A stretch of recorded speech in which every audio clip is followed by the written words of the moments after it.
जय महाराष्ट्र भावांनो, तुम्हाला पण कांदा व्यवसाय करायचा आहे पण प्रॉपर माहिती भेटत नाहीये.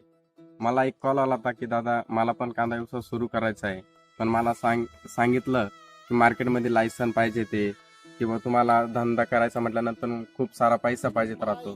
भावांनो, तसं काही नाहीये. तुम्हाला लायसन हे कधी पाहिजेत राहतं, ज्यावेळेस तुम्ही स्वतः एक्सपोर्टर बनता किंवा स्वतः तुम्ही मॉडर्न ट्रेडमध्ये काम करता. अशा अनेक ज्यावेळेस तुम्ही मोठं काम होईल त्यावेळेस तुम्हाला ही मार्केट कमिटी तुम्हाला लायसन देते. तर मग तुम्ही म्हणशाल मग त्या अगोदर आपल्याला कांदा हा व्यवसाय चालू करायचा आहे, पण मग मला माल घ्यायचा असेल तर मी कसा घेऊ शकतो?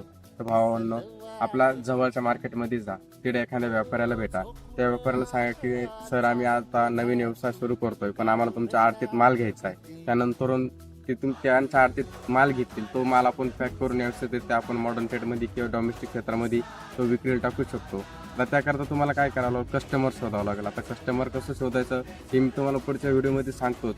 पण आता त्याकरता तुम्हाला तुमचा स्वतःचा एक ब्रँड तयार करावा लागेल. जसं की माझा आहे देवांश ट्रेडिंग कंपनी. तर तो केल्यानंतर तुम्ही इन्स्टा फेसबुकवरती तुम्ही जाहिरात लावा, जेणेकरून तुमची जाहिरात अनेक कस्टमर बघतील. त्यानंतर तुम्हाला कॉल येणं चालू होईल. प्रकारे तुमचा बिझनेस तुम्ही स्टार्ट करू शकता. अशाच नवनवीन माहितीसाठी नक्कीच माझ्या पेजला फॉलो करा. जय महाराष्ट्र.